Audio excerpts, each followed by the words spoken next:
करिअरच्या मी अशा टप्प्यावर आहे की मी कम्प्लीट फ्रेशर पण नाही आहे किंवा कम्प्लिटली मी स्टार पण नाही आहे. एका रात्रीतनं स्टार किंवा एकदम रांग लागली आहे असं नाही घडत आहे समहाऊ. मिसेस प्रोड्युसरकडून मला खूप बॉडी शेम व्हायचं. रिजेक्शनसाठीची कारणं येतात. एक जण म्हणतो की तू खूप यंग दिसतेस, एक जण म्हणतो की आम्हाला यंग हवी आहे. ही कास्टिंगची जी इकोसिस्टीम आहे त्याच्यामध्ये एक बॅलन्स अपेक्षित आहे.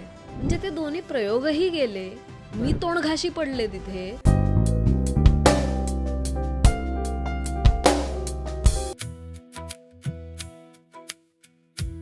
विवाह collection bye P&G jewellers. Amruta, खूप मस्त दिसतेस तू. थँक्यू. कशी आहेस? मस्त. आणि आज मी छान दिसते याचं क्रेडिट मला या साडीला द्यायचं आहे, कारण ही साडी माझ्या सासूबाईंची आहे. प्रसादनी मागच्या वर्षी मदर्स डेला मम्मीला ही साडी गिफ्ट केली होती आणि त्यांनी 1-2 वेळा नेसली पण होती. तर मी ती ठेवून घेतली आहे माझ्याकडे मुद्दाम, कारण त्याचा फील खूप छान आहेच आहे आणि एक खूप अशी माझ्या लक्षात राहणारी खूप छान मेमरी त्यांची आहे. कारण माझा आणि त्यांचा सहवास तसा 2-2.5 वर्षाचाच होता, पण त्यामुळे I think the credit goes to her sorry. किती मस्त. आणि मी लग्नात भेटले होते त्यांना. खूप साधं व्यक्तिमत्व आणि एकदम छान शांत संयमी बोलायला. लाईक यू सेड की 2-2.5 वर्ष म्हणजे खूपच छोटा पिरियड आहे तुला त्यांचा सहवास लाभला. पण अमृता, मला सुरुवातीलाच एक तर तुझा आणि त्यांचा बॉन्ड काय होता आणि अभिनय क्षेत्रातली सून याचं फारच कौतुक असेल ना त्यांना. मुलगा तर आहेच पण आता सून सुद्धा. हो. पण आय थिंक त्यांचं असं होतं की त्यांच्या खूप टर्म्स अँड कंडिशन्स काही नव्हत्या. नियम आणि अटी त्यांच्या कुठल्या नव्हत्या सुनेला घेऊन, असं मला तरी वाटतं. कारण त्यांनी मला कधीच एक्सप्रेस नाही केलं माझ्यापाशी असं काही की माझी ही अपेक्षा आहे, ती अपेक्षा आहे. आणि हे नकळत सुद्धा, म्हणजे असं डिरेक्टली बऱ्याचदा कोणी नाही बोलत. तर त्यामुळे मी अभिनेत्री आहे याचं त्यांना कौतुक खूप होतं. पण मला खात्री आहे की समजा जरी मी अतिशय वेगळ्या फील्डमधली असले असते, मी एक काय म्हणू अतिशय किंवा काही कुठलाही जॉब नोकरी काही करत नसले असते, तरीसुद्धा त्यांनी माझ्यावर तेवढंच प्रेम केलं असतं. तर त्यामुळे त्यांची खूप छान गोष्ट मलाही वाटायची की त्या अशा अनकंडिशनल प्रेम होतं त्यांचं. आणि मी बघितलं आता मदर्स डेला तू जो फोटो टाकला होतास त्यांचा, खूप मस्त. अमृता, मी तुला जेव्हा जेव्हा भेटते ना किंवा आपण बोलतो तेव्हा एक ना खूप पॉझिटिव्हिटी रिफ्लेक्ट होते किंवा the way you appear says it all. की आपण जेव्हा स्वतःला खूप पॉझिटिव्ह ठेवण्याचा प्रयत्न करतो, त्याच्यासाठी मेहनत घेतो, तेव्हा ते रिफ्लेक्ट होतं, राईट. पण असं कधीच नसेल की जेव्हा डल डेज नसतील, राईट. तू या दोन्ही गोष्टींना कसं डील करतेस, पॉझिटिव्हिटी सुद्धा आणि निगेटिव्हिटी सुद्धा? माझी ॲक्च्युली आत्ताची जी करंट प्रोफेशनल फेज आपण जर का म्हटली तर ती खूप तू म्हणतेस तशी चॅलेंजिंग आहे. कारण एक तर अनसर्टन्टी मला आत्तापर्यंत कधीच एवढी जाणवली नव्हती जेवढी आत्ता जाणवते. आणि करिअरच्या मी अशा टप्प्यावर आहे की मी कम्प्लीट फ्रेशर पण नाही आहे किंवा कम्प्लिटली मी स्टार पण नाही आहे की मला प्रत्येक ठिकाणून डिमांड आहे किंवा माझ्यासाठीच काहीतरी एखादा प्रोजेक्ट बनवला जातो किंवा कुणाला तरी कोणी व्हिज्युअलाइज करतंय मला घेऊन एखादा प्रोजेक्ट. सो मी तशी पण नाही आहे आत्ता. मला लोक ओळखतात, त्यांना माझ्यातलं टॅलेंटही माहिती असतं, ते त्याचं कौतुक करतात वगैरे, हे सगळं असतात गोष्टी.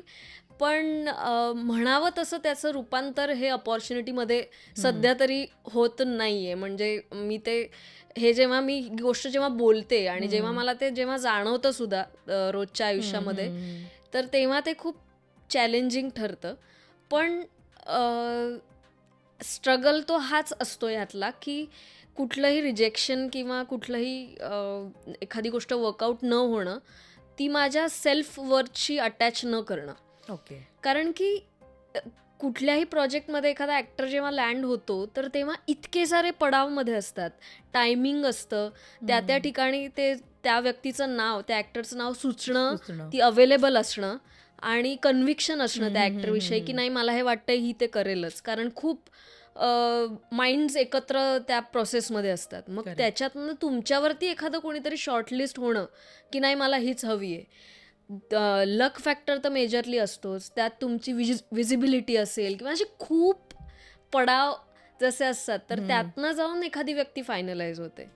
तर आत्ता मग जे तू म्हटलीस की पॉझिटिव्ह राहणं कसं असतं, तर मग मी हाच विचार करते की जेव्हा एखादी प्रोसेसच इतक्या सगळ्या टप्प्यांवर अवलंबून आहे, तर एखाद्या वेळेस माझं जर का नाही झालं सिलेक्शन, आणि सध्या तर म्हणजे बऱ्याच वेळेला समजा नाही झालं सिलेक्शन, तर ते काही माझ्या स्वतःच्या पोटेन्शियलला किंवा टॅलेंटला त्याचं डिरेक्ट कोरिलेट न करणं, हा प्रयत्न मी कायम करते.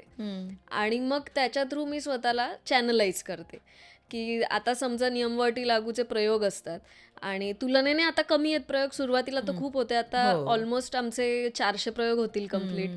तर पण ऑलमोस्ट दर वीकेंडला असतात समजा.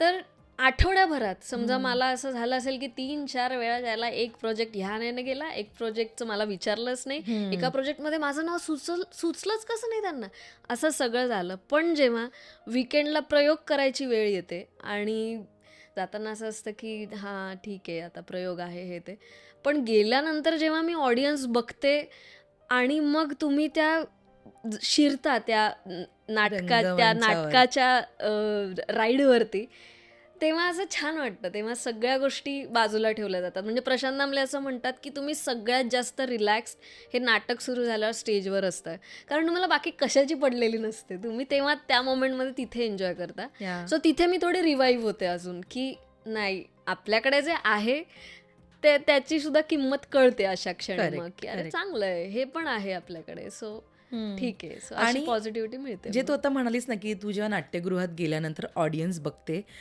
खरं तर तो आपला खरा प्रेक्षक असतो जो आपल्यासाठी 400-500 रुपयाचं तिकीट काढून येतो आपल्याला बघायला. तू आहे, संकर्षण आहे नाटकामध्ये, तुमची उत्तम संहिता आहे नियम व अटी लागूची, आणि तू जसं म्हणालीस की एकदम रिलॅक्स करणारं नाटक आहे, तरी सुद्धा ना प्रेक्षकांना तिथपर्यंत आणणं ही अजिबात सोपी गोष्ट नसते. अशा वेळी अमृता अभिनेत्री म्हणून विचार येतो की अरे नाटकाला आपल्याला बघायला एवढी लोक येत आहेत, किंवा सुरुवातीला हाऊसफुल होतं. मी जेव्हा ते आचार्य यात्रेमध्ये बघितलं होतं नाटक तेव्हा फुल होतं कल्याणला. तेव्हा असा प्रश्न येतो की इकडे तर लोक आपल्याला बघतायत, म्हणजे असं नाही की लोकांना आपण आवडत नाही होत. मग टेलिव्हिजनवर म्हणा किंवा मग चित्रपटासाठी का अपॉर्च्युनिटी जनरेट होत नाहीयेत असा विचार करतेस? कारण की म्हणजे ते करोडपतीमध्ये जसं चलिये देखते जनता की राय क्या है, त्या याने कास्टिंग होत नाही. मला माहितीये, मला लोकांवरती खूप विश्वास आहे की ते मला ऍक्सेप्ट करतात कायम, त्यांना आवडतं, चुकाही सांगतात, सगळ्या गोष्टी आहेत. आणि आता तेवढं एक छोटंसं काम असे ना, पण एक जागा निर्माण केलेली आहे त्यांच्या मनात की ते त्यांना आवडतं समजा मला बघायला. पण कास्टिंगमध्ये ही लोक इन्व्हॉल्व नसतात. आणि आय थिंक ह्या काही महिन्यांमध्ये, वर्षांमध्ये तेच रिअलायझेशन मला होतंय की जेवढा लिनियर आपण विचार करतोय ना, तेवढं आयुष्यात काहीही घडत नाहीये. म्हणजे की प्रेक्षकांना मी आवडते मग हे का नाही होते, नाही, त्याचा काही संबंधच नाही असं वाटतंय मला. कारण त्यात जितका मी तो विचार करते तितका अजून त्रास होतो, मग अपेक्षाभंग जास्त होतो की अरे मग का नसेल घेतलं किंवा काय. किंवा मग इतके वेळा आपण ऐकतो की अरे फॉलोअर्सवरनं तुम्ही ऍक्टरला घेऊ नका, किंवा फॉलोअर्सवरनंच सिलेक्शन होते. मला आतापर्यंत कधीही फॉलोअर्समुळे अपॉर्च्युनिटी मिळालेली नाही. तुझे फॉलोअर्स पण चांगले आहेत, बरे चांगले आहेत, तरी सुद्धा आतापर्यंत असं कधीच नाही झालंय की माझ्याकडे एक काहीतरी मला एक ब्राउनी पॉइंट मिळालाय फॉलोअर्स आहेत म्हणून, असं कधीच नाही झालंय. सो कायम एक मला वाटतं एक प्रत्येक रूलला जसं एक्सेप्शन असतं त्या एक्सेप्शनमध्येच मी आहे बहुतेक सारखं. आणि ठीक आहे, म्हणजे आता लक्ष्मी निवास सुद्धा तू मध्ये मध्ये दिसतेस त्या मालिकेमध्ये. नाटक आहे, या आधी ना तू बिग बॉस हा एक मोठा प्रोजेक्ट केला होतास.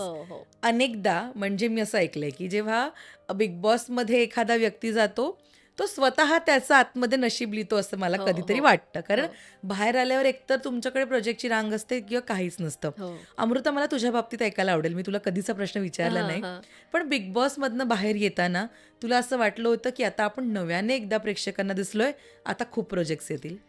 अर्थात वाटलं होतं. म्हणजे तिथे जाण्याचा शेवटी ती काय समाजसेवा तर नाहीच आहे, त्यामुळे त्यातनं आपल्याला काहीतरी रिटर्न्स अपेक्षितच असतात, मॉनिटरी रिटर्न्स मिळतातच. पण आर्टिस्ट म्हणून असं वाटतंच की ह्यातनं आपण अजून लोकांसमोर पोचू, अजून हे होईल. कारण आय थिंक ते मॉडरेटली फेमसची जी ब्रॅकेट असते ती बिग बॉसच्या आधी जाण्याच्या आधी सुद्धा मी त्याच्यातच होते, आणि त्याच्यानंतर सुद्धा स्लाइटली बदलली असेल, पण तरी सुद्धा ती त्याच याच्यात राहिली. पण एक हे मिळाला, म्हणजे काय म्हणू आपण, डेफिनेटली मी घराघरात पोचले. कारण मी आता नाटकाला सुद्धा, नाटक संपल्यावर जेव्हा लोक मला भेटायला येतात तेव्हा ते म्हणतात की बिग बॉस पासून बघतोय, हा बिग बॉस पासून बघतोय, म्हणजे त्यांना कदाचित आधीचं माझं त्यांनी काम पाहिलं नाही नाहीये, बघितलंय. पण त्यांना बिग बॉस मधनं मी माहितीये. हम्म. तर त्याचा रीच हा चांगलाच आहे, त्यामुळे तसा उपयोग झाला. पण एक्झॅक्टली तू म्हटली तसं की प्रत्येकजण आपापली स्टोरी लिहून येतं. करेक्ट. तर माझी स्टोरी आय थिंक ही अशीच अनफोल्ड होणार होती, हे आता कळतंय की एका रात्रीतनं स्टार किंवा एकदम रांग लागली आहे असं नाही घडत आहे समहाऊ. आणि दुसरी गोष्ट अशी की नाटकाची अपॉर्च्युनिटी मला आय थिंक बिग बॉसच्या याच्यामुळेच मिळाली, हा. किंवा ते घडून आलं असेल इनडायरेक्टली की स्ट्राईक होणं.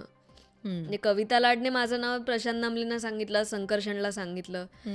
तर संकर्षण थोडासा सस्पिशियस होता की अरे बिग बॉस सारखी गोष्ट करून आल्यानंतर अमृताला नाटक करायचं असेल का आता, कारण बऱ्याचदा स्क्रीन कंटिन्यू करावा असं वाटतं ना, वाटतं की आता आपल्याला जी विजिबिलिटी मिळाली तर लेट्स एनकॅश दॅट. पण मला काही ते बंधन नव्हतं. सो आता जर का बिग बॉस मधून बाहेर आल्यानंतर जर का मी केला असतं स्क्रीन, तर एक वेगळं काही झाली असती का जर्नी तर होऊच शकत. पण ऑफर्स होत्या. थांबले असते तर आल्या असत्या, पण मला वाटतं फार थांबले नव्हते. म्हणजे मला हे नाटकाचं आलं, छान वाटलं, वर्क होत होतं, त्यामुळे मी ते लगेच ते आणि ऑल्सो की एक उत्तम नाटक मिळावं असं प्रत्येक कलाकाराला हो, वाटत असतं. हो. तुझे सुरुवातीपासून म्हणजे कॉलेज डेज पासून ऋणानुबंध आहेत रंगभूमीशी. हो, म्हणजे मी माझा जन्म शिक्षण जळगावात झालं, जळगाव. आणि तिकडे जसं बऱ्याच लहान शहरांमध्ये जसं एक काहीतरी नाटकाचा ग्रुप असतो तसं तिथे पण होता. त्यात मी शक्य असेल तेवढी इन्व्हॉल्व्ह व्हायचे. माझ्या घरात नाटकाचं वातावरण होतं, कारण आई बाबाही हौशी हो. याच्यामध्ये पार्टिसिपेट करायचे. सो त्या तालमी पण बघितल्या होत्या, आणि मग ठरलं होतं समूह मनामध्ये की आपल्याला हे आवडतं आणि हे करायचंय. मग पुण्यात येण्यासाठी माझी एक अशक्य दुर्दम्य इच्छाशक्ती होती, कारण मी बाबांकडनंच हे ऐकलं होतं की पुण्यात नाटकाचं खूप छान आहे सर्कल. आणि मग ज्या दिवशी मी आले पुण्यात त्याच दिवशी मी लगेच SP कॉलेजमधलं आर्ट सर्कल, तिथे मग नाट्य विभाग, कोण कोण असतात काय हे लगेच त्यांना शोधून काढलं. तर त्यामुळे आय थिंक नाटक हा पाया आहे ही गोष्ट मला खूप क्लिअर होती. आणि मग तेव्हासुद्धा नाटकाचंच ट्रेनिंग साधारण एक योगेश सोमण त्यांच्याकडनं मी घेतलं. तर तिथे स्पीच असेल किंवा अगदी डिसिप्लिन असेल नट म्हणून किंवा काय, या सगळ्या गोष्टी त्यांनी खूप छान करून घेतल्या. तर नाटकाशी त्यामुळे कनेक्शन हे कायम राहिलेलं आहे. मग ते सिरियलच्या एकदा त्या याच्या ट्रेनमध्ये आपण चढलो की तो थोडासा खंड पडतो, पण मग ॲक्च्युली ते तसं झालं की ह्या नाटकाच्या रूपाने पुन्हा एकदा ते छान जगायला मिळालं. आणि चंद्रकांत कुलकर्णींनी डिरेक्शन केलं, त्यामुळे मग कुठल्या तरी शिक्षकाकडनं आपल्याला पुन्हा एकदा ते शिकायला मिळणं करणं एक खूप इच्छा असते, तर ते सुद्धा घडलं. तुला आठवतं म्हणजे नियमवाटीबद्दल सांगितलंस तरी चालेल किंवा त्याआधी, की एक कमालीचं अप्रिसिएशन जे तुला बास होतं या इंडस्ट्रीमध्ये पाऊल ठेवायला, की मी हे करू शकते? मला पुण्यात असताना राज्यनाट्य स्पर्धेसाठी मला अभिनयाचं सिल्वर मेडल मिळालं. ते माझ्या आयुष्यातलं पहिलं अभिनयाचं काय मला वाटतं पहिलंच पारितोषिक असेल कुठलं तरी. तर ते जेव्हा मिळालं तेव्हा मला असं झालं की, कारण खरंच ते नाटक होतं एक रिकामी बाजू, ब्रेस्ट कॅन्सर पेशंट असते ती, आणि खूप असं बऱ्यापैकी एक्सपेरिमेंटल वाटू शकतं अशी त्याची ट्रीटमेंट होती, की कधी प्रेझेंटमधला सीन आहे, कधी पास्टमधला आहे, कधी प्रेझेंट, अशा याच्यातलं ते होतं. मला आत्ता ते आठवतं तेव्हा जाणवतं की तसं म्हटलं तर ती जी प्रोसेस होती ती मी अशी चाचपडतच करत होते तेव्हा, कारण की सगळंच नवीन होतं, ती प्रोसेस असेल सगळं. पण जेव्हा ते सिल्वर मेडल मिळालं तेव्हा असं वाटलं की हां यार, आपण करू शकतोय म्हणजे, आणि आपल्याला जर चांगलं ट्रेनिंग मिळालं आणि आपण जर ते त्या चिकाटीने केलं तर आपल्याला जमू शकतंय आणि ते पोचतंय, हा कॉन्फिडन्स मला त्या मेडलमुळे आला. आणि ना आत्ता तू अपियर होतेस एकदम बिनधास्त, किंवा तुला बिग बॉसमध्ये तुझी हळवी बाजू सुद्धा प्रेक्षकांनी बघितली, किंवा तुझं सडेतोड बोलणं सुद्धा म्हणजे तोंडावर जे काय ते तोंडावर, मनात काही नाही, हे बघितलं. पण हे कदाचित आत्ता सोशल मीडिया एवढा ग्रो झालाय अमृता, त्याच्यामुळे कलाकार काय करतो किंवा तो काय स्वभावाचा हे कळतं, त्याच्या वेगवेगळ्या विषयाची मतं ऐकून. पण जेव्हा तू सुरुवात केली होतीस या इंडस्ट्रीमध्ये 2012-13 मध्ये तू सुरुवात केली, तेव्हा सोशल मीडिया नव्हताच किंवा एवढा अग्रेसिव्ह नव्हता. मला सांग, तेव्हा अमृता कशी होती? बुजरी होती जरा, का आत्ता मी बघते तशीच होती? कारण एक भीती असते सुरुवातीला. आपण भलेही आपला भाऊ या इंडस्ट्रीमध्ये असेल हो किंवा आपण नाटक केलं असेल, 4 ओळखी असेल तरी एक मिसकन्सेप्शन असतात, भीती असते. सो तुझ्यासाठी ते काय होतं? म्हणजे तेव्हा तू तशीच होतीस बुजरी, का आधीपासूनच बिनधास्त? काय नक्की होतं? नाही, डेफिनेटली जरा बुजरी होते मी, कारण की मूळ स्वभाव हा जरा इंट्रोवर्टेडच होता लहानपणापासून. ओके. पण आता पण नाहीये ना तो? नाही, आता नाहीये, म्हणजे हां. आता बदललाय. हां. आणि हं. तेच झालं की नाटकाची प्रोसेस जी असते त्याच्यामधले जे तेव्हा घडणारे वर्कशॉप्स असतात किंवा त्याने जे एक इनिबिशन्स जातात, तर त्याचा उपयोग होतो. आणि दुसरी गोष्ट, आजूबाजूच्या गोष्टींमुळे जाणवतं, म्हणजे खरंच वाटतंच असं, तुलाही वाटत असेल ना की अरे हे मी तेव्हा सहन का केलं, हां, हां. काय ऐकून घेतलं हो, मी हे तेव्हा हो, वगैरे, हो, असं सगळं होतं. की हो, जसं माझी पहिली सिरियल जी होती तुमचं आमचं सेम असतं, हो. तर तेव्हा मिसेस प्रोड्युसरकडून मला खूप बॉडी शेम व्हायचं. बॉडी शेम म्हणजे हा तरी शब्द आत्ता आलाय, बॉडी शेम असं, पण एक you need to lose weight, म्हणजे असं, आणि खूप एका महिन्यात वगैरे झालं पाहिजे असं, ही पण नाही बसत आहे जीन्स, म्हणजे काय. आणि मी तशी बरी होते, म्हणजे असं खरं काही एवढं हे नव्हतं. आत्ता आहेस त्याच्यापेक्षा जाड होतीस का? म्हणजे काय होतं? हां, ह्याच्यापेक्षा थोडी जाड, हेल्दी हां, होतीस. हेल्दी हां. असेल, कारण तेव्हा कसं वर्कआउट वगैरेचं असं काही आपल्याला हं. ट्रेनिंग नसतं, ते हळूहळू आपल्याला त्या गेममध्ये आल्यानंतर कळत कळतं. जातं. करेक्ट. पण मी बरी होते, म्हणजे असं काही हे नव्हतं अगदीच की खूपच बाबा त्या कॅरेक्टरलाच जात नाहीये वगैरे, असं काही नव्हतं. हां. आणि मेन मुद्दा असा आहे की तुम्ही मला कास्ट केलं तेव्हा त्याच्यानंतर आणि नंतर असा काही बदल नाही झालेला आहे. एक महिना तुम्ही जेव्हा कास्ट केलं तेव्हा मी तीच होते, तेव्हा जे कर्व्स होते तेच नंतर सुद्धा आहेत. हं, हं. तर जे कशासाठी तुम्ही घेतलं आहे, तर अभिनयासाठी घेतलं आहे, काहीतरी तुम्हाला वाटलं एक म्हणून घेतलंय. आणि मग नंतर तुम्ही या सगळ्या गोष्टींमुळे जर का खच्चीकरण करणार असाल तर दॅट इज नॉट राईट. किंवा ते सांगायची पण पद्धत असते की तू फिट, म्हणजे तू फिट व्हावंस, ही कॅरेक्टरची नीड आहे, तर डू दॅट, हे कर ते कर, असं हे सांगण्याची सुद्धा पद्धत असते. ते काहीही तिथे फॉलो नव्हतं केलं जात, नुसतंच एक डॉमिनन्स होता. आणि तेव्हा मी मग व्हायचं यार मला की ओ शेट, काय आहे असं, आपल्याला नाही, म्हणजे आपण नाही आहोत चांगले दिसायला वगैरे, असा खूप कॉम्प्लेक्स यायचा. तर तेव्हा मी ते सांगू शकले असते की अचानक कसं मी वेट लूज करणार आहे, हे अनसायंटिफिक आहे, किंवा त्याला वेळ द्या, की असं ह्या गोष्टी तेव्हा बोलण्याची काही संबंधच नव्हता, म्हणजे असं. तर तो कॉन्फिडन्स हळूहळू येत जातो की you have to be straightforward, पण पोलाईट, आणि तुमचा मुद्दा कन्वे करणं, हे खरंच हे नंतरच शिकले मी. आधी जरा सहन करण्याकडे थोडासा कल असणारच आहे. पण मला प्रॉब्लेम 1-2 वेळेला असा झालेला आहे की जेव्हा मी नवीन होते तेव्हा, की ह्युमर प्रत्येकाला एकदम झेपत नाही, म्हणजे किंवा सिनियर एखाद्या ॲक्ट्रेसने माझ्यासोबत काही मजामस्ती केली आणि मी कमबॅक दिला, तर तो कमबॅक असतो, म्हणजे ते स्किल आहे. करेक्ट. आणि तर ते किंवा ते सुचणं आहे, इट इज नॉट, म्हणजे ते पर्सनली उद्धटपणा समोरच्याने नाही नाहीये तो. घ्यायला पाहिजे. तू जर जोक केला, बरं तू जोक केलाय, मी त्याच्यावर कमबॅक केला, तर मग ओ ज्युनियर आहेस किंवा काय, असं दॅट इज रॉंग ना, हे 2 वे स्ट्रीट आहे. तर ते जरा जाणवायचं मग तेव्हा. मग असं व्हायचं की नाही, आपण उद्धट होतोय की काय वगैरे, असा मग तो हे यायचा. पण मग ती लाईन कळत जाते हळूहळू की नाही, कुठे चालू शकतंय विनोद, किंवा जर का समोरच्याला ते नाही झेपते तर त्याचं कारण काय, हे सगळं. तर आधी ते नुसतं सेल्फ डाऊटच येत राहतो की बापरे आपण खूप चुकतोय. तसं नाही होत.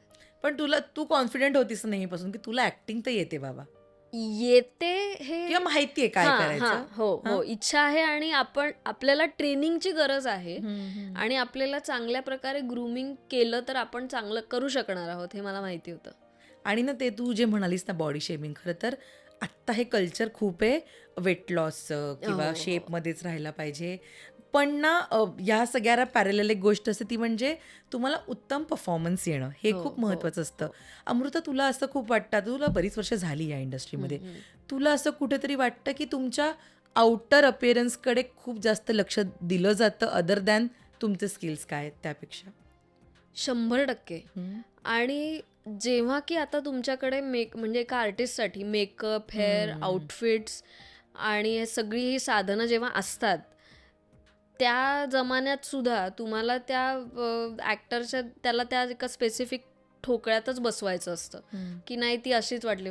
मला हल्ली तर म्हणजे बऱ्याचदा दोन्हीही रिजेक्शनसाठीची कारणं येतात. एक जण म्हणतो की तू खूप यंग दिसतेस, एक जण म्हणतो की आम्हाला यंग हवी आहे. मला कळतच नाही की म्हणजे मग मी आता काय काय हे करायचंय, तू कुठल्या ढाच्यात कुठल्या ह्याच्यात बसतेस? बसतेय मी. ओके. मग असं होतं की कितीसा फरक असतो आणि असा म्हणजे लिटरली 19-20चा फरक हो असतो हो खरंय. की मोठी हवी आहे किंवा काय हवी आहे. तर होऊ शकतं. आउटफिट्स असतात, मेकअप असतो, हेअरस्टायलिंग असतं, त्याने तुम्हाला थोडंसं वय जास्त दाखवता येतं किंवा जर का कमी दाखवायचं असेल तर ते सुद्धा करता येतं. आमिर वगैरे करू शकतो 3 इडियट्समध्ये नुसतं ती सॅक क्रॉसबॅक घेऊन आणि त्याने आपण करतो ना ॲक्सेप्ट, कारण तो जे उभं करतो समोर ते असतं इनफ कन्व्हिन्सिंग. तर ते कन्व्हिक्शन नसतं आणि फक्त मग ब्लेम करायचं असतं आउटर गोष्टींना. तर तसं नको ते म्हणजे खरं तर.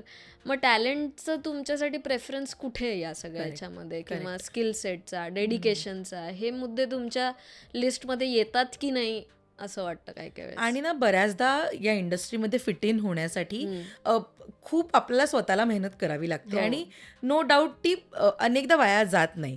कलाकारांच्या बाबतीमध्ये एअरपोर्ट लुकची सुद्धा अमृता चर्चा असते, राईट? अशा वेळी खूप प्रेशर असतं. मला सांग, इतक्या वर्षात कोणत्या मालिकेसाठी किंवा चित्रपटासाठी म्हणा, तू खूप मेहनत घेतलीस तिथे फिट इन होण्यासाठी, किंवा तू खूप प्रेशर घेतेस या सगळ्या गोष्टींचं की मी कशी दिसतेय, मी कशी प्रेझेंट करते, जस्ट बिकॉज अपॉर्च्युनिटीज आल्या पाहिजेत?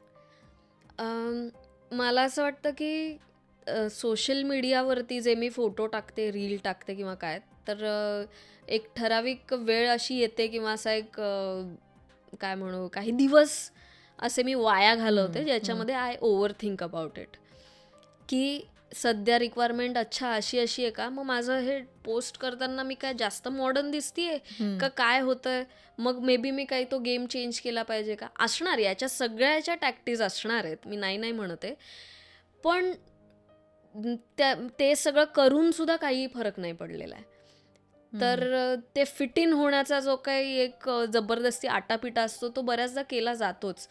की आता तसं माझ्यावरती हे नाही आलेली आहे वेळ की एखाद्या प्रोजेक्टमध्ये घेतल्यानंतर मग काही मला ते किंवा मग त्याच्यासाठी फिट इन करण्यासाठी मग नंतर खूपच एकदम चेंज करावं लागलं, असं एवढं एक्स्ट्रीम झालं नाहीये. पण जेव्हा एखादे रिजेक्शन्स येतो की सिरियलमध्ये जसं मी म्हटलं तसं की आम्हाला यंगच हवी आहे किंवा मग आम्हाला थोडी वयाने मोठी दिसणारी हवी आहे किंवा मग तू नेगेटिव्ह करशील का आणि हे करशील का, मग तेव्हा विचार केलाच जातो की आपलं काही जेव्हा लोक बघतायत तेव्हा काही वेगळं वाटतंय का, की लहान मी दिसतच नाहीये का. म्हणजे मला मान्य आहे की मी काय अगदी 18-19 वर्षाचीच वाटली पाहिजे असा मी अननॅचरल काही माझा आग्रह नाहीये, पण एक काय यंगर 20s मधलं असं काही दिसू शकेल असं काय, असा खूप विचार केला जातो. पण अगेन देन आय रिअलाइज की खरंच ह्या सगळ्याचा मला ज्या अपॉर्च्युनिटीज येतात त्याच्याशी तसा डिरेक्ट काही संबंध नाहीये किंवा ज्या गोष्टी माझ्या कंट्रोलमध्येच नाहीयेत त्याचा मी खरंच आता विचार नाही करत एवढा अगदी.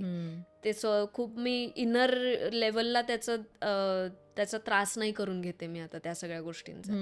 ते बाहेरच्या बाहेरच मी ते टोलवून लावते ते. पण तुझ्या मते तुला सगळ्यात मोठी अपॉर्च्युनिटी कधी, कुठे आणि कशी आली कामाच्या बाबतीत?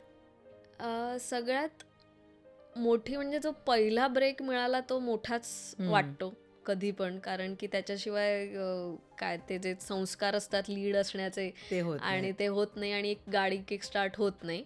ती गाडी नंतर पुढे कशी जाते काय होते ते वेगळा मुद्दा. पण पहिली सिरियल जी होती तुमचं आमचं सेम असतं, तर तो ब्रेक मिळाला तेव्हा छान वाटलं होतं. श्रेयस सळपदे प्रोड्युसर होते आणि प्रतिमा कुलकर्णीच्या होत्या त्या डिरेक्टर होत्या.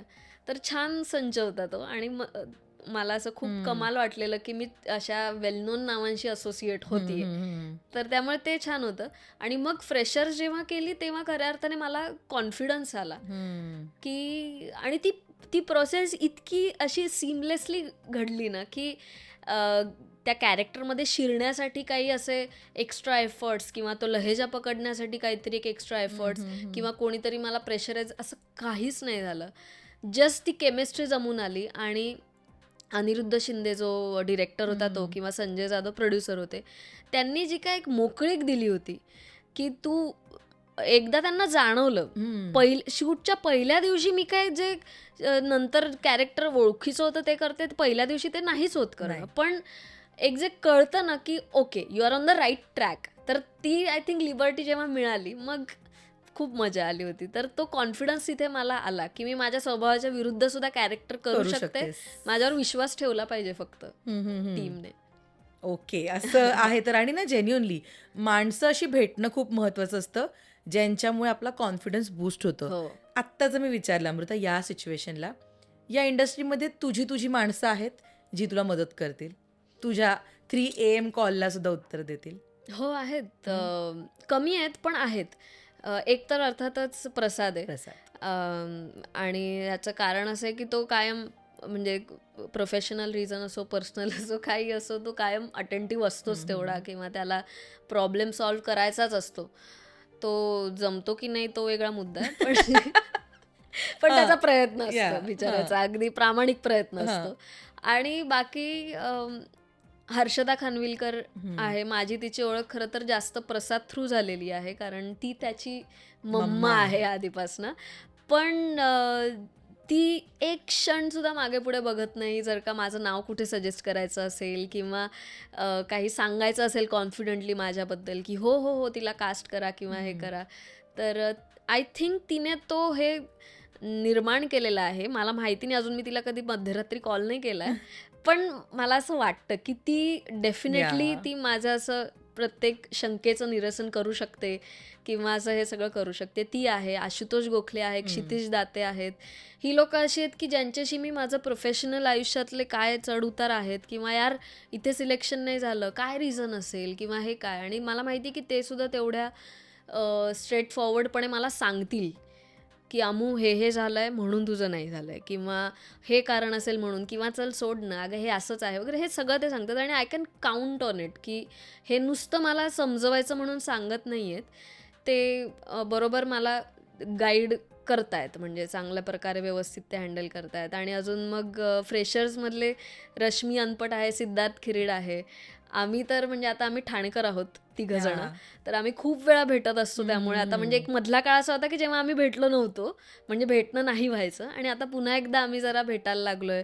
मग आम्ही समदुःखी आहोत काही काही पातळींवर, तर ते प्रोफेशनल ऑफकोर्स. तर ते होतं बोलणं मग की काय गो काय होत असेल, मग चला आपण काहीतरी करू, हे करू. तर त्यांच्यासोबत तो पण कम्फर्ट आहे की मी बोलू शकते, मी सांगू शकते की काय माझं काय चुकलंय. कधीतरी तर विचार येतोच ना यार, तिचं काय सारखं, दुसरी जी कोणी असेल समजा जिला अनेकदा असं होत असेल ना की आपण एखादं कॅरेक्टर बघतोय टीव्हीवर किंवा एखाद्या चित्रपटातलं बघतोय आणि आपल्याला असा प्रश्न येतो, यार इथे मी पण सूट झाले असते किंवा हे मी पण चांगलं केलं असतं. हो हो, तू खूप मनाने चांगली आहेस म्हणून तू म्हणते की मी तर म्हणते इथे मीच झाले असते सूट, हेला घेतलंय तुझ्यापेक्षा मी जरा वाईट आहे मनाने. मला तर वाटतं मीच मलाच घ्यायला पाहिजे होतं, घेत बसत असं होतं, 100% होतं. आणि आता ज्या लेवलचे चमत्कारिक रिप्लाय अँड रिजेक्शन्स आणि हे मिळत आहेत त्याच्यानंतर तर हे होतच होतं, आणि मी ते बिंदास मी फेस करते ते सुद्धा सगळे फिलिंग्स जे येतात ते.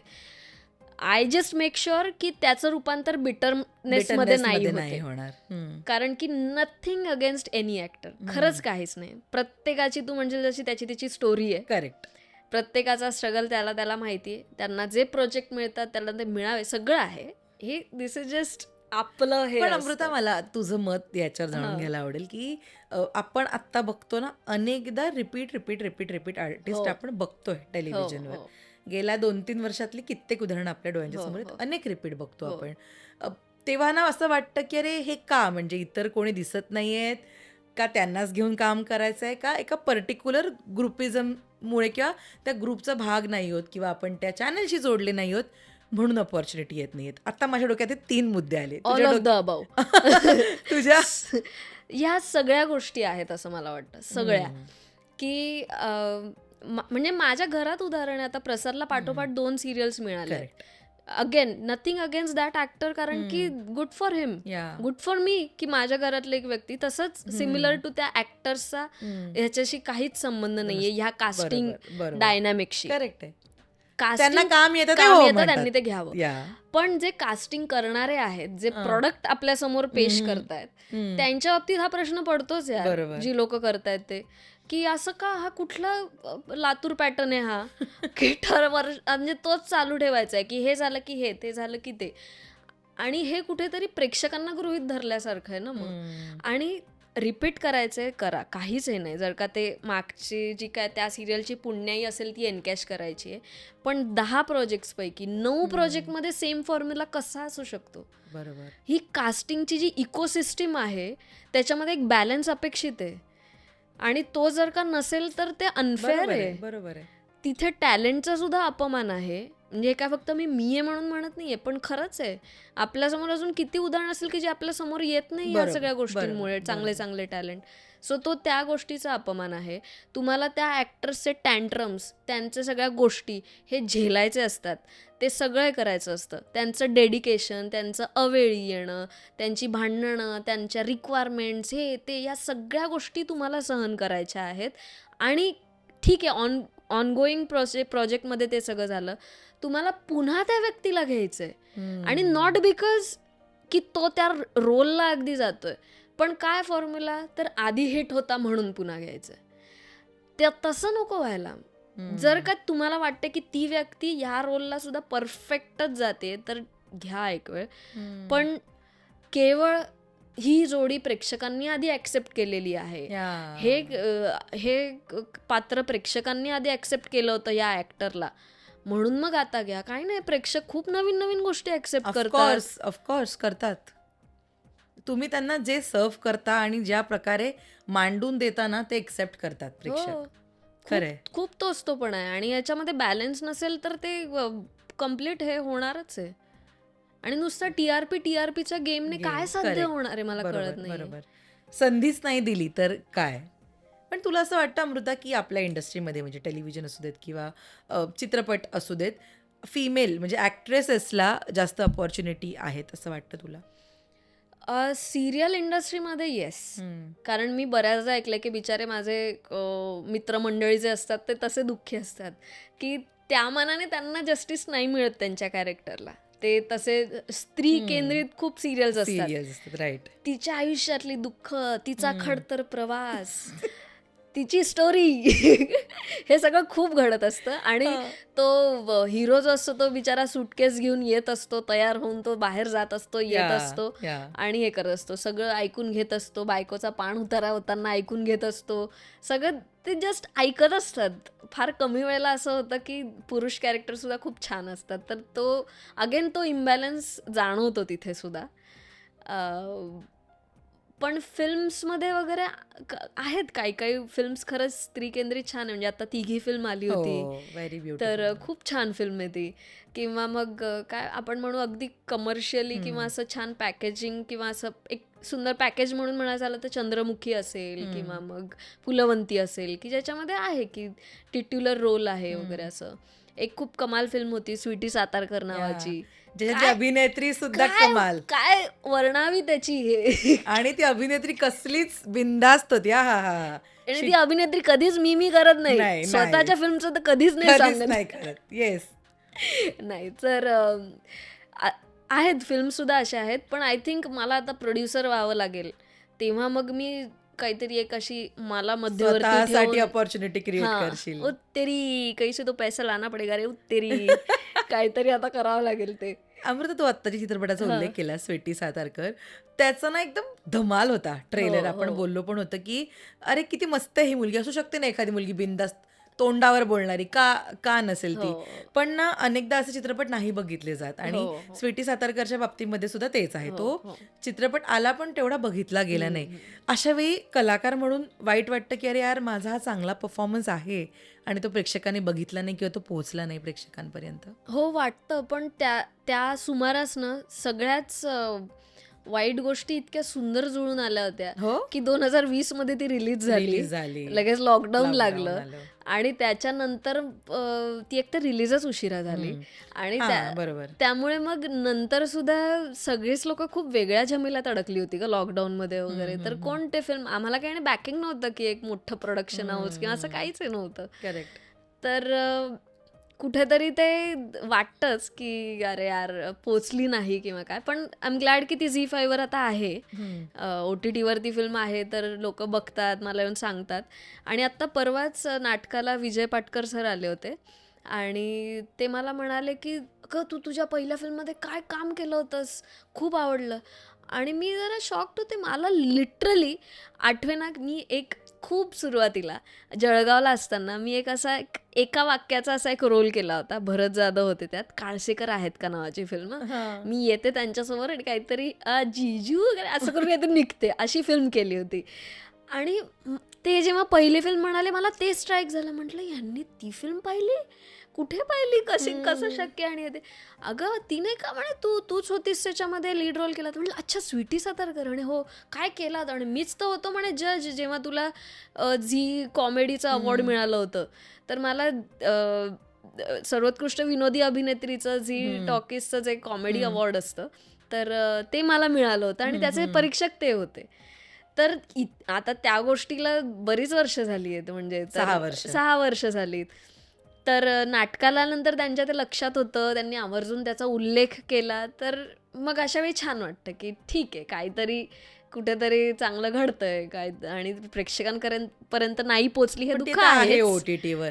तू आता म्हणालीस की त्या वर्षी सगळ्या वाईट गोष्टी जुळून आल्या होत्या. हो. अमृता पण मला सांग की असं कोणतं वर्ष आहे किंवा असं कोणते तुझे प्रोजेक्ट आहेत त्या वर्षी सगळ्या चांगल्या गोष्टी जुळून आल्या.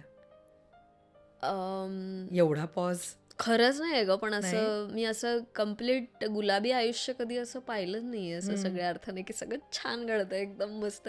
आय थिंक फ्रेशर्सच्या वेळेस असं होतं की ती प्रोसेस फार छान होती, एक क्रिएटिव्ह सॅटिस्फॅक्शन होतं झी युवावर जेव्हा आम्ही करत होतो तेव्हा. पण तेव्हा सोशल मीडियाचं एवढं जस्ट सुरू होत होतं, त्याचा उपयोग कसा करून घ्या. नशीब मी ऍक्टिव्ह तरी होतेच, पण तसं आत्ताचं जसं अगदी समीकरण झालेलं आहे की एखादी सिरियल आणि त्याचं प्रमोशन, तसं तेव्हा ते तेवढं नव्हतं कोणी यूज टू. सो तसं त्याचं परिमार्जन अगदी झालं नाही. म्हणजे मला तेवढं ती सिरियल त्या दृष्टीने एनकॅश नाही करता आली. सो असं कुठेतरी खुटखुटं आहेच आहे की असं कम्प्लीट सगळं छान जुळून आलंय असं अजून तरी नाही घडलंय. होपफुली ते लवकर येईल. पण या फेल्युअर्समुळे म्हणा किंवा कधी कधी क्रिटिसिझम सुद्धा येतं, या सगळ्यामुळे तुला कधी सेल्फ डाऊट आला किंवा येतो अजून सुद्धा? हो, खूपदा येतो. पण मी तुला म्हटलं जसं की खरंच आत्ता सध्याचे हे जे काही दिवस आहेत ना, ते खऱ्या अर्थाने माझे असे ते इनर वर्कच्या परीक्षा घेणारे आहेत. बापरे. की हां, म्हणजे आता माहिती नाही, कदाचित मला वाटतंय की आपण अगदी खूप महाकठीण काळ सुरू आहे, नंतर खूप अजून त्याहून कठीण काळ येऊ शकतो, माहिती नाही. पण आत्ता खऱ्या अर्थाने असं वाटतंय की हे आपल्याला जे काय वेगवेगळे रिप्लायज येत आहेत, वेगवेगळे रिजेक्शन्स येत आहेत किंवा आपल्याला हवा तशा गोष्टी घडत नाही आहे, हे जे काय वातावरण आहे आजूबाजूचं, तर ते कुठेतरी स्वतःच्या ग्रोथसाठी त्याचा उपयोग कसा करून घ्यायचा याची परीक्षा नक्की घेणार आहे. पण आता गेल्या काही दिवसात आपण बघितलं तर बॉलिवूडमध्ये म्हणा किंवा मराठीमध्ये सुद्धा अनेक कलाकारांना पे गॅप बद्दल बोलले होते की फिमेल आणि मेल ॲक्टर आणि ॲक्ट्रेसेसच्या पे स्केलमध्ये किती डिफरन्स असतो किंवा कामं अनेकदा सेम असतात पण जे मानधन मिळतं त्याच्यामध्ये डिफरन्स असतो. अनेकदा अनइक्वल ट्रीटमेंट सुद्धा असते. अमृता, हे सगळं कधी तू फेस केलंयस किंवा या सगळ्यावर तुला तुझं मत मांडायला आवडेल? हो, पे गॅप तर असतोच असतो. आणि म्हणजे अनेकदा आता आपण बघितलं तर मालिकांमध्ये दिवसभर किंवा रोजच्या एपिसोडमध्ये ती प्रमुख स्त्री व्यक्तिरेखा खूप दिसते, कम्पॅरेटिव्हली मेल एवढा नाही दिसत. अनेकदा असं होतं. मग अशा वेळी ना जेव्हा पे गॅप असतो एवढा, म्हणजे मुलाला जास्त मुलीला कमी, तेव्हा या गोष्टी जनरली हर्टफुल असतात. यावर काय म्हणशील? 100% तो फरक हा जाणवतो आणि वागणुकीतनंही जाणवतो. पण जेव्हा तो पे डिफरन्स हा तुमच्या इंडस्ट्रीमधल्या पोझिशनिंगशी, तुमच्या टॅलेंटशी किंवा स्किल्सशी रिलेटेड असेल तर मग तिथे जेंडर डिफरन्स काही येत येत नाही. नाही, बरोबर. पण जेव्हा तसा काहीच प्रश्न नाहीये की जेव्हा खरोखर दोघही व्यक्ती ज्या आहेत त्या समान फळीतल्या आहेत किंवा खरंच जसं तू म्हटली तसं की लीड ऍक्ट्रेसला काम खूप खूप आहे आहे, हो. आणि त्यामुळे तिला उलट असतं म्हणजे की तुझं जास्त दिवस काम आहे तर उलट तू कमी पर डे घे, त्याचं कमी दिवस काम आहे म्हणून त्याला जास्त पर डे. तर असं नको खरं तर, म्हणजे मेहनत खूप आहे, दुसरं काहीच करता येत नाही. तर आणि फक्त टी व्ही पुरतं राहिलं नाहीये ना आता, तुम्हाला बरोबर. इव्हेंट्स असतात, तिथे जाऊन परफॉर्म करणं असतं, सोशल मीडियावरती ऍक्टिव्ह राहणं असतं, प्रेझेन्स असतो कुठेतरी ग्राउंड इव्हेंट्सला हा. जाऊन, हे ते सगळ्या गोष्टी असतात. हम्म. तर तो विचार करायला पाहिजे. पण अम, तसं नाही होत. पण तरी आय थिंक आता मुलीसुद्धा तेवढ्या हे झालेल्या आहेत, वोकल झालेल्या आहेत की त्या त्यांच्या पैशाच्या ह्याच्यावरती बऱ्यापैकी अडून राहतात बरोबर. की मी हे डिझर्व करते तर मला हे एवढं तरी द्यायला पाहिजे. तर तसं त्या करतात. तुझं कधी पैशांच्या कमिटमेंटमुळे काम गेलंय, पे स्केलमुळे? रिसेंटलीच असं झालं ॲक्च्युली की म्हणजे तो चक्रावून टाकणारा होता अनुभव. एक तर आत्ताचाच आला होता मला की एका फिल्मसाठी मला फोन आला, कारण त्याच्या आधी एक हिरोईन फायनल झाली होती पण तिला त्यांनी रिप्लेस करायचं ठरवलं कारण ती खूप टँट्रम्स दाखवत होती. मला ॲक्च्युअल काय घडलंय ते मला काही माहिती नाही, पण हे मला जे सांगण्यात आलं ते की आम्हाला ते नकोय असं म्हणून आयत्या वेळेस बदलायचं ठरलं. आणि म्हणून मग ऑनबोर्ड येण्यासाठी काय तारखा काय हे असं सगळं सुरू होतं. पण आता तारखा तर नेमक्या ठरलेल्या आहेत, तर तू या वेळेला आहेस का अवेलेबल? तर मी ऑलमोस्ट होते, फक्त 2 त्याच्यातल्या शनिवार रविवार एक असा होता की जेव्हा माझा प्रयोग होता. आणि मी त्यांना म्हटलं की मला महिना आधी नाटकाचे प्रयोगाचं, आणि मी आत्तापर्यंत कधीच प्रशांत सरांना कधी सांगितलं नाहीये की ठरलेल्या तारखा बदला. तर म्हटलं बघा तुम्ही ट्राय करा, हे करा ते करा वगैरे असं झालं. पण मलाही कळत होतं ना की ते खूप वेगवेगळ्या कॉम्प्लिकेटेड गोष्टींमुळे त्यांच्या तारखा अडकल्यात. लोकेशन असेल, इतर सिनियर आर्टिस्टच्या तारखा असतील, हे ते. म्हटलं मी थांबा, मी बोलून बघते. मी त्यांना म्हटलं की पण तुम्ही शुअर आहात का की तुम्हाला मी हवी आहे? कारण की मी आता आउट ऑफ द वे जाऊन काहीतरी करते, दुसऱ्या बरोबर. प्रोड्युसरला जाऊन मी काहीतरी माझ्यासाठी फेवर करायला सांगणार आहे. तर ॲटलिस्ट तुम्ही शुअर आहात का माझ्याबद्दल? तर आपण पुढे सगळं जाऊया. बरं, तोवर त्यांनी पैशाचं काहीच डिस्कस नाही केलं माझ्याशी. प्रोड्युसर तर माझ्याशी बोलायला भेटायलाही आला नाही, म्हणजे आय डोंट नो वाय. आणि तर त्यामुळे मला काही कळलं नाही. पण माझा अप्रोच असा होता की हे क्रायसिसमध्ये आहेत आणि मी तर यांना काही म्हणून पैशासाठी अडवणार नाहीये किंवा अडवून धरणार नाहीये की बाबा मी एवढेच घेणार काहीतरी एक आचाट पैसे सांगून, किंवा असं मी पण करणार नाहीये. ह्यांच्या डोक्यात जे काय आलं आपण मिडल ग्राउंडवरती काहीतरी येऊच. नाहीतर त्यांनी मला सांगितलंच असतं ना की बाबा हे एवढं बजेट आहे वगैरे असं सगळं ते. आणि म्हटलं पहिल्याच याच्यामध्ये जेव्हा तारखांचा घोळ आहे किंवा खूप क्रिएटिव्ह लेवलला गोष्टी अगदी बोलणं सुरू आहेत, तिथे मी कुठे एकदम मग आता चला पैशाचं बोलूया वगैरे असं कुठे करणार एकदम. म्हणून मी पण त्यांच्या फ्लोनुसार मी पुढे जात होते. आणि मी त्यांना म्हटलं पण नक्की म्हटलं मी हवी आहे ना तर मी सांगते प्रयोग चेंज करायला. हो तू आत्ता तू तारखा सांग म्हणे, मी आत्ता तुला साईन करतो, कॉन्ट्रॅक्ट हे करतो. मी सांगितलं दामलेंना. त्यांनी आणि आमचा जो मॅनेजर आहे समीर हम्पी यांनी इतकं कोऑपरेट केलं मला की सर होते कॅनडामध्ये आणि तरी सुद्धा ते जेव्हा केव्हा ते टाइम डिफरन्स असून सुद्धा ते जेव्हा उठायचे तेव्हा त्यांनी मला त्वरित रिप्लाय केला आणि सांगितलं की आपण होईल ग, करू काहीतरी. कधी म्हणजे त्यांनी मला एका शब्दाने सुद्धा अडवलं नाही की नवीन प्रोजेक्ट अमृताला येतोय तर कर बाबा, ह्या 2 प्रयोगांमुळे अडायला नको. त्यांनी केले माझे ते प्रयोग, शफल केले, म्हणजे त्यांनी कॅन्सल केले होते, त्याच्या जागी दुसऱ्या नाटकाचे लावले प्रयोग. आणि मग यांनी मला सांगितलं की आता पैशाचं बोलूया. म्हणलं हो चालेल. आणि ते म्हणे तुझी काय अपेक्षा आहे? मग मी एक अपेक्षा सांगितली. तर मला अपेक्षित होतं की काहीतरी नेगोशिएट तर होईलच. अगदी काय मी म्हणत नाही की लगेचच हे करा. नेगोशिएट 1-2 वेळा काहीतरी झालं. मी त्यांना कन्व्हिन्स केलं. मी जे दिली होती अमाऊंट त्याच्या मी निम्म्यावर आले ऑलमोस्ट, आणि हे झालं. आणि केवळ 50,000 ते 1,00,000चा डिफरन्स काहीतरी राहिला होता. त्यांचं बोलणं झालं शेवटचं फोनवर की ठीक आहे बघूया काय सांगतो. त्याच्यानंतर 2 दिवस गायब, काही फोन नाही, काही नाही. मग मी विचारलं, मी डिरेक्टर जे माझ्याशी बोलत होते त्या गोष्टीबद्दल सुद्धा अगदी, म्हणजे ते सुद्धा काय म्हणू स्वतःहून पैशाच्या बाबतीत किंवा याच्या बाबतीतही मला कन्व्हिन्स करत होते, म्हणून मी सुद्धा त्यांना विचारलं. त्यांनी एकदम डिप्लोमॅटिक भूमिका घेतली की ते तू प्रोड्युसरशी काय तुझं बोलणं आलं, मलाही नेमकी आयडिया नाही आहे वगैरे असं तसं. प्रोड्युसरला मग मी फोन मेसेज केला, त्याने रिप्लाय नाही केला, काय नाही.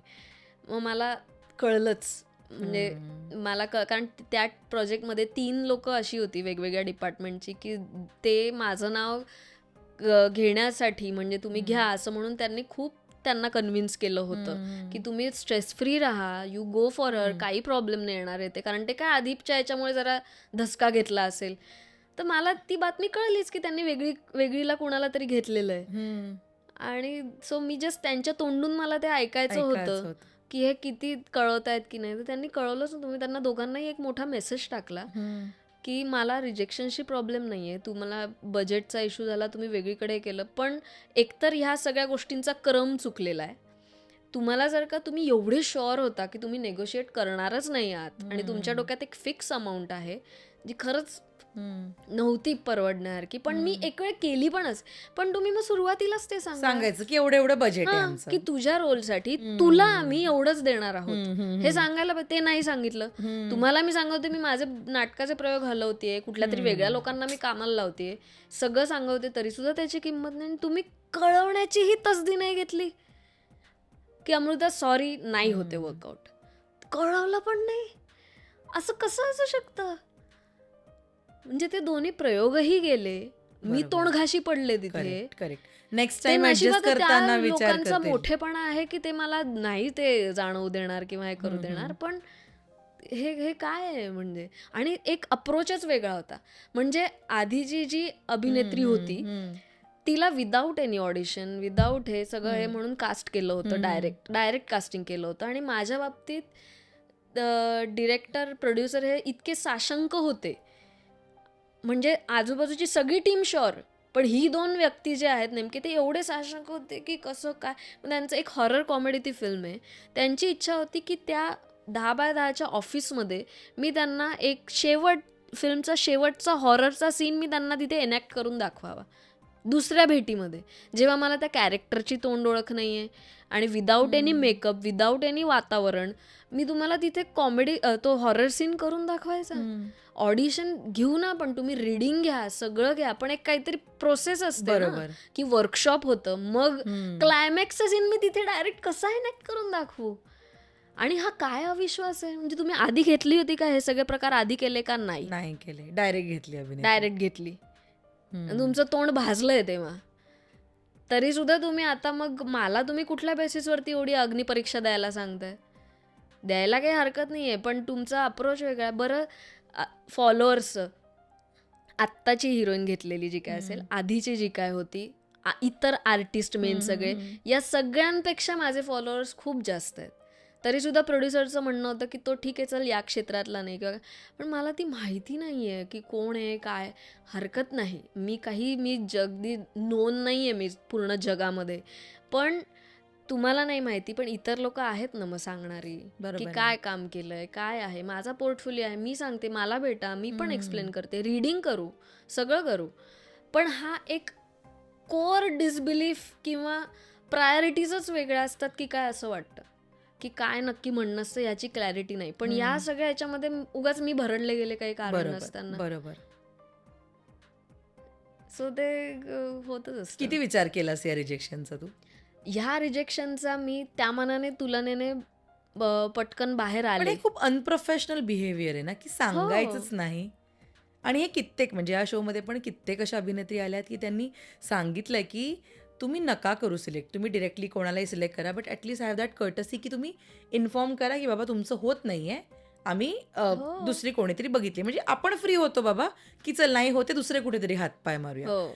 हे इथेच आहे का सगळीकडे आहे हे असं अनप्रोफेशनल? सगळीकडेच आहे. मी तर आता रिसेंटली माझ्या एका मित्राकडनं सुद्धा ऐकलं की एका अतिशय नोन आर्ट फिल्म सारखी ती होती, पण चांगली फिल्म, त्याच्यामध्ये त्याने आणि त्याच्या मित्राने ना लीड रोलसाठी बिचाऱ्यांनी खूप वर्कशॉप केलं होतं, खूप हे केलं ते केलं.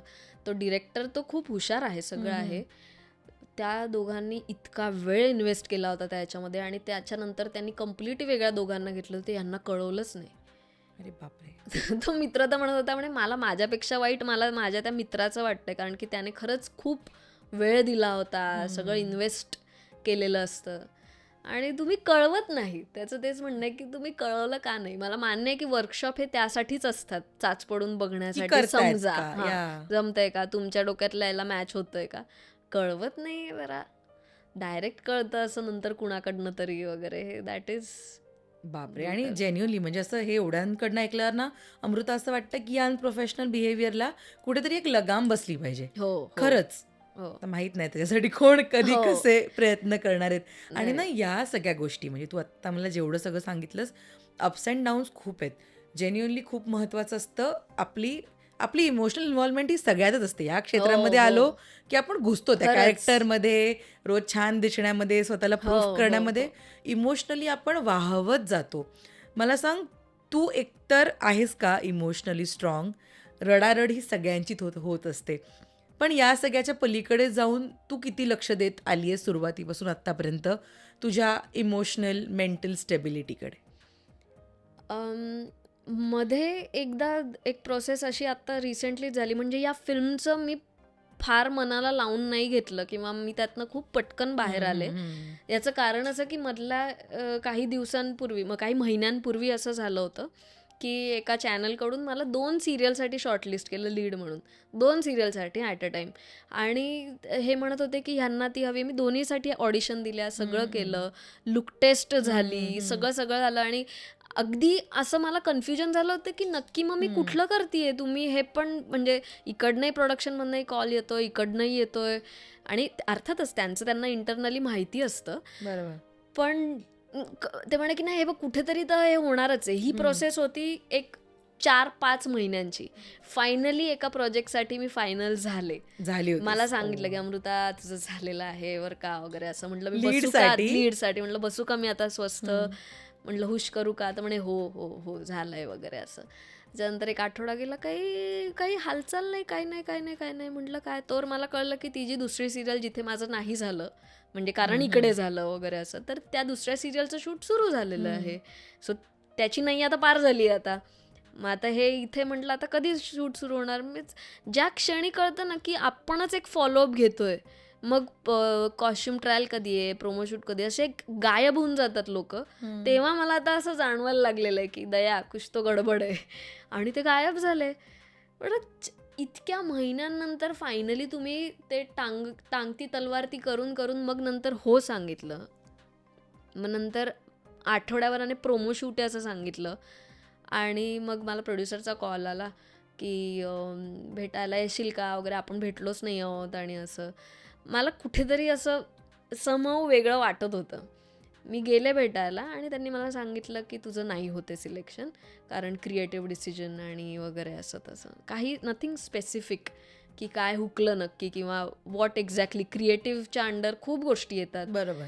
रंग रूप असेल किंवा काय स्वभाव आहे ते काय जे काय. हा, पण किंवा आधीच्या कोणाकडनं ऐकलेल्या अफवा वगैरे हां, म्हणजे बरंच काय येतं. खूप या आहे, मोठी ब्रॅकेट आहे या क्रिएटिव्ह आहे. तर त्यांनी ते सांगितलं क्रिएटिव्ह याच्यामुळे तुझं नाही होते. आणि मला झालं की ठीक आहे तू वाईट नको वाटून घेऊ त्याचं. म्हटलं नाही आहे पा, वाईट तर मला वाटतंय, कारण म्हटलं इतकं सगळं झाल्यानंतर आपण एवढे इन्व्हेस्ट, आणि मी खूप इन्व्हेस्टेड होते, कारण की बऱ्याच दिवसांनी असं झालं होतं की लीडच्या याच्यासाठी 2 याच्यासाठी शॉर्टलिस्ट झालेलं आहे. सगळ्या गोष्टी मला, कॉन्सेप्टही आवडली होती, कॅरेक्टर पण छान वाटत होतं. असं आपण तू म्हटली तसं आपण फुल शिरतो त्याच्यामध्ये आणि सगळं. आणि त्यांनी सांगितलं की इकडेही नाही तिकडेही नाही, तिकडे नाही. कुठेच नाही. मग काय हे झालं. सो त्या ह्याच्यातनं ना मी खूप शिकले, कारण खूप होप्स असे लागणारच नाही यार. म्हणजे जेव्हा तुम्हाला सांगितलंय की आता तुम्ही डन डन आहात, आहात. तेव्हा तरी आपण स्वप्न रंगवतोच ना काहीतरी, की मी करेक्ट. चालले आता शूटला, हे करणार ते करणार. आणि ते असं खटाक करून सगळं ते त्यांनी हे केलं. मग त्याच्यानंतर मला आय थिंक असं वाटतंय की मी आता जरा अजून स्ट्रॉंगर झाले, की अनलेस अँड अंटिल ते खरंच घडत नाही किंवा तोपर्यंत एकतर एवढं व्हावत नाही याचं, किंवा सगळं जीवन मरणाचा प्रश्न तो करायचा नाही.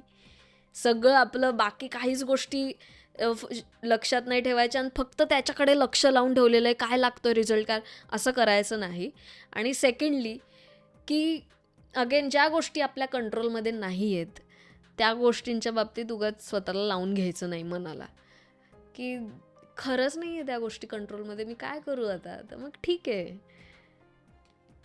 चालतं. सो ते असं ते झालं. मग त्यामुळे या फिल्मचं दुःख मला जरा कमी झालं. ओके, ते चित्रपटाच्या आधी घडलंय चित्रपटाच्या मालिकेचं. आधी घडलं, मग ओ, चित्रपटाचं झालं. ओ. चित्रपटाचं झालं त्याच्यानंतर मग लगेचच 2-3 दिवसांनी मला एक फोन आला की एक वेब सिरीज करतोय आणि नवीन एक ॲप येत आहे तर त्याच्यासाठी आहे आणि असं, तर तू आहेस का, बजेट जरा कमी आहे. म्हटलं हो ठीक आहे. म्हणजे मला, मी स्टोरी बिरी ऐकली, मला झालं की ठीक आहे, हरकत नाही. को आर्टिस्ट जो होता तोही माझ्या ओळखीचा होता, तर म्हटलं हो ठीक आहे. 2 दिवसांनी त्याचा फोन आला की आमची जरा एक मीटिंग झाली आहे म्हणे, तर त्याच्यात आम्हाला ॲक्ट्रेस जी आहे ती वयाने मोठी हवी आहे. झालं म्हणे, मी तरी तुला कळवतो. मला तेव्हा कळलं होतं. सो मग त्याने नंतर कळवलंच की नाही, we are going for another option. की अरे बापरे, हे खूप आहे सो ना. ते म्हणजे झालं.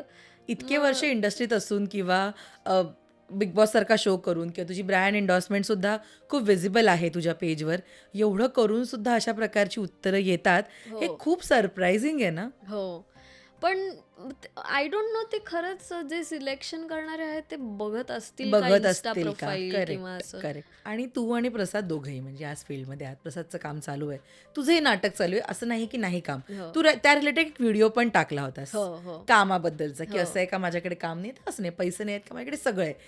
तुम्ही दोघंही या इंडस्ट्रीमध्ये असल्यामुळे तुम्हाला लूपहोल्स माहिती आहेत या इंडस्ट्रीतले. मला सांग की जेव्हा त्याची डल फेज असते किंवा तुझी डल फेज असते, तुम्ही कसं सावरता एकमेकांना इमोशनली. कारण ना आपण सोशल मीडिया, आपण we are happy faces on social media, तुमचे फोटो किंवा तुमचे जे मजेशीर व्हिडिओ, ह्याच्यामुळे अरे वा किती छान आहे हे सगळं दिसतं, पण त्याच्या मागे स्लीपलेस नाईट्स असतात, एकमेकांना समजावणं असतं, खूप असतं. आत्ता लग्नाला 3 वर्ष झाली, 2023, आत्ता 3 वर्ष होतील तुमच्या लग्नाला. कितपत तुम्ही फेल्युअर्समध्ये, क्रिटिसिझममध्ये सांभाळत आलात एकमेकांना? अं, मला असं वाटतं की प्रसादचा अनुभव जास्त आहे हो हो. इंडस्ट्रीमध्ये आणि इन जनरल कदाचित त्याचं आउटगोईंग नेचर असल्यामुळे किंवा एक तो थोडा सोशल जास्त असल्यामुळे त्याचे ओव्हर द टाइम पिरियड मित्रही खूप आहेत हम्म. किंवा ज्यांच्याशी इंटरॅक्ट त्याने केलेले, अशी फक्त ॲक्टर नाही तर प्रोडक्शनमधलेही खूप आहेत, अगदी DOP पण खूप आहेत, असे सगळ्या ऑल्सो त्याने हाय टाईप्स आहेत. लोज पण खूप बघितलेत ना हां जर्नीमध्ये. हो, तर त्यामुळे त्या सगळ्या गोष्टी ज्या आहेत त्यात प्लस आहेत हम्म. त्याच्याकडे असलेल्या. मग त्यामुळे तो मला काही काही वेळेस हे सांगतो की अ, तू तू का हे ॲक्सेप्ट करतेस किंवा बेसिकली तू हे सहन का करून घेतेस, किंवा समोरची व्यक्ती जेव्हा काहीतरी एखादं उत्तर देते तर त्याचा अंडरकरंट काय आहे हे तो मला सांगतो. ओके. माझा त्याच्यावरती मी काय असं ब्लाइंडली लगेच विश्वास नाही ठेवत. That is my thing. म्हणजे नॉट नेसेसरीली की तो रॉंग आहे किंवा काय, पण मला असा तो बेनिफिट ऑफ डाऊट द्यायला खूप आवडतो. पण त्याला त्या अनुभवातनं त्याला जरा असं वाटतं की अमृता, जग एवढं साधं सोपं सरळ नाही आहे बरं का, तुला जेवढं वाटतंय तेवढं. अगदी की एखादी व्यक्ती समजा म्हणाली तुला की आजच पाठवशील का ऑडिशन, आज आमचं हे आहे ते आहे, तर तुझे लगेच अगदी सगळं हे करून हे करायला लागते. विचार आधी की उद्या देऊ शकते का काय, सगळं तू इतकं एकदम पळापळ सुरू करतेय. असं काही नसतं की लगेच अगदी त्याच दिवशी किंवा काय. तर ह्या काही गोष्टी तो मला सांगतो, इंडस्ट्रीतली एक साईड जी त्याला अनुभवातनं आलेली आहे. आणि ह्याच गोष्टींचा त्याला कधीतरी विसर पडतो की एखादी सेटवरती गोष्ट झाली नावडती आणि काहीतरी समजा भांडण झालं, डिसअग्रीमेंट झालं, हे झालं ते झालं, तर त्याला त्याचं खूप टेन्शन येतं की आता बघ तू, उद्या हे होणार, उद्या ते होणार, उद्या ही येऊन मला असं बोलणार तसं बोलणार. त्याला सांगू थांब, आणि तू हा जो प्रॉब्लेम एक जागतिक करतोय तो नको करू. तुलाही माहिती आहे की या इंडस्ट्रीमध्ये चुका सगळ्यांकडनं होतात. इंटरपर्सनल रिलेशन्स हे कॉम्प्लिकेटेड असतात सेटवरती. आणि जेव्हा खूप वर्ष काम करतात, काही हे करतात, तर ग्रजेस असतात मनामध्ये, किंवा मग सिरियलच्या स्पॅनमध्ये सुद्धा त्यांच्यातली नातीसुद्धा किती वेळा बदलतात. म्हणजे बघतो आपण सिरियलच्या सुरुवातीला ज्या काही 2 ॲक्ट्रेसेस एकदम बेस्टीज असतात, हो. नंतर त्यांची जी काय वाताहत होते, एकमेकाचं तोंड बघत नाही, नॅचरल आहे ते होतं. तू कशाला या एका वादाला एवढं एकदम महत्त्व देतोय आणि शस्त्र टाकतोय? डील विथ इट, स्मार्टली हे कर. तुला आहे ते, you have that in you, की तू हे अशा प्रकारचे 100 प्रसंग तू स्वतः पाहिलेत या गेलायस त्यातनं, तर मग नको त्याचं एवढं टेन्शन घेऊ. हे त्याला कधीतरी रिमाइंड करावं लागतं ते, कारण ते त्या प्रसंगी लो वाटणं ते असतं. आत्ताच्या सिच्युएशनमध्ये माझं जेव्हा तो रिॲक्शन्स बघतो रिजेक्शन्स आणि याला घेऊन, तर तेव्हा त्याला असं वाटतं की मी स्वतःला कमी लेखतेय की काय, जे की होतही असेल नकळत. मला असं वाटत असतं की मी नाही स्वतःला कमी लेखत आहे. I am very ambitious. Me desperate नाही आहे. Don't confuse my ambition with desperation. Me reach out करते किंवा हे करते दॅट इज बिकॉज येस मला हवं आहे काम आणि चांगलं काम हवं आहे. पण म्हणून समोरून येईल ते मी एकदम काय ॲक्सेप्ट करीनच असं नाही. मी करेन, सगळ्या चारी बाजूंनी विचार करीन. तर त्याला ते असं होतं की तुझी वर्थ ह्याच्यापेक्षा जास्त आहे, तू का एकदम असं हे करते. पण मला असं, मी त्या जर्नीकडे खूप स्टेप बाय स्टेप बघते. म्हणजे की म्हणजे त्याला असं वाटलं की लक्ष्मी निवासमध्ये मी जो रोल केला तर तू खरंच करणार आहेस का, त्याच्या बाबतीत तो साशंक होता. कारण तो काय मेन फॅमिलीतला एक तो रोल नव्हता. एका वेगळ्या फॅमिलीला मी बिलॉंग करत होते. पण मला वाटलं की करायला पाहिजे तो रोल. एक मालिका छान आहे, टीम छान आहे आणि फायनली कुठेतरी असं मला समोरून येतं की त्यांना मी हवी आहे. मला असं वाटतं की जेव्हा त्या लोकांना विश्वास होता की मी बॅकअप म्हणून मला बघत नाहीये किंवा इतर कोणी नाहीये म्हणून मला बघत नाहीये. आता माहिती नाही, ते म्हणतील अगं ती नाही म्हटली म्हणून तुला विचारलं. अगं नाही, पण मला खरंच जेन्युइनली असं वाटलं की दे वॉन्टेड मी त्या रोलसाठी. आता तो रोल नंतर कसा पॅन आउट होतोय हे कोणी पाहिलेलं आहे. मला हे तर माहिती होतं की तो रोल काय लीड नाही बनणार आहे. अचानक लक्ष्मी निवासचा सई निवास नाही होणार आहे मला माहिती होतं. पण यार कॅरेक्टर होतं महत्वाचं, त्यामुळे म्हणजे छान होतं कॅरेक्टर. आणि मला नाटकाच्या ठिकाणी येऊन लोक बोलतात त्या कॅरेक्टर विषयी, कारण ते सिरियल सगळेच बघतात ना. ऑलमोस्ट चांगलं काम केलं की पोचतं. आता ते त्या कॅरेक्टरने एक हे झालं मला. त्याला वाटत होतं की, पण आपलं फील्ड तसं सब्जेक्टिव्हच आहे. कुठलं ऍक्सेप्ट करावं आणि कुठलं रिजेक्ट करावं. आपण आपल्या आपल्या बुद्धीने काहीतरी पुढे जात असतो. पण मला असं वाटतं की माझी जी आत्ताची पोझिशन आहे तो कदाचित ती एक्झॅक्ट ती समजू नाहीच शकणार आहे. आणि ते त्याच्याकडनं एक्सपेक्ट करणंही चुकीचं आहे, कारण त्याचा प्रवास आता वेगळा सुरू आहे. गोष्टी त्याच्या फेवरमध्ये आहेत आता. So it's a different thing for him. वा, मस्त आहेत तुझे विचार. अमृता, पण मी आज जर तुला म्हणाले की प्रत्येकाच्या आयुष्यात एक टर्निंग पॉईंट असतोच कधी ना कधीतरी. मे बी तू इंडस्ट्रीमध्ये आलीस तो असेल किंवा व्हॉट एव्हर.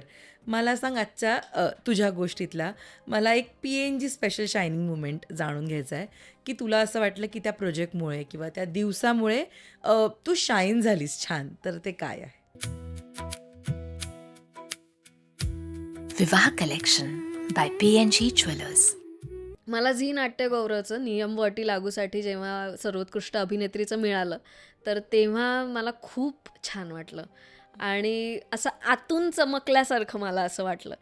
कारण जर का तो एपिसोड कुणी पाहिला असेल ना, तर माझी ॲक्च्युली रिॲक्शन तेव्हा मी एवढीच चमकले होते कारण मला काहीच आयडिया नव्हती की काय घडणार आहे.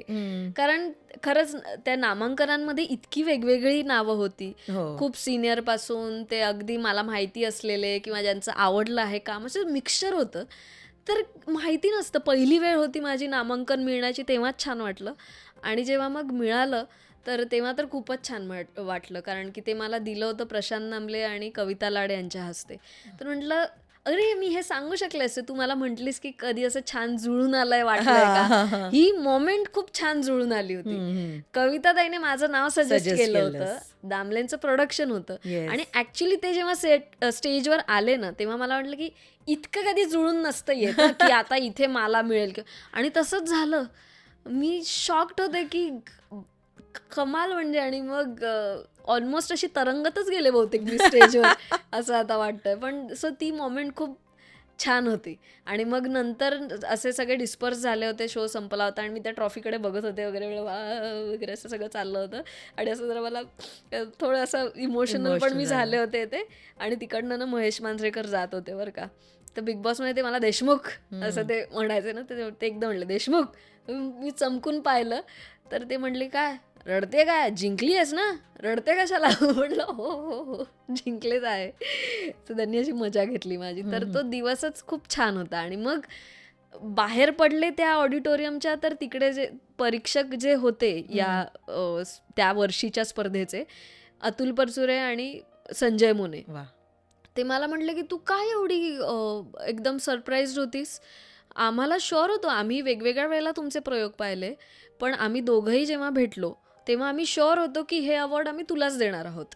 आम्हाला आवडलं होतं जेन्युइनली. आणि हे तर तेव्हा मला असं लिटरली ती ट्रॉफी अजून जाणवली अशी हातात, तर मिळाली होती, पण त्या क्षणी असं झालं की वा छान. सो असं ती मोमेंट पूर्ण अशी छान कोरली गेली माझ्या मनावर. आणि एवढ्या मोठ्या कलाकारांकडनं, जे हो. माणूस म्हणूनही छान आहेत, कलाकार म्हणून ते हो, उत्तमच आहेत, त्यांना पण त्यांच्याकडनं या बघत आलेलं आहे आणि अशा सगळं हे. कॉम्प्लिमेंट्स या सगळ्यापेक्षा वरती हो असतात. हो. सो किती ते मस्त. असं कायमस्वरूपी छान. तो आय थिंक तो टर्न फार छान होता माझ्या आयुष्यातला. वा. आणि तू आत्ता जे म्हणतेस ना, तू आत्ताच्या फेजवर आहेस किंवा तू आत्ताच्या लाईनवर आहेस, इथून पुढे सगळे मस्त मस्त प्रोजेक्ट्स येऊ देत तुझ्याकडे. आणि खरंच अमृता, तू खूप चांगलं कॅरी करतेस स्वतःला, किंवा तू इतकं उत्तम बोलतेस, तू डिझर्व करतेस एक लीड रोल.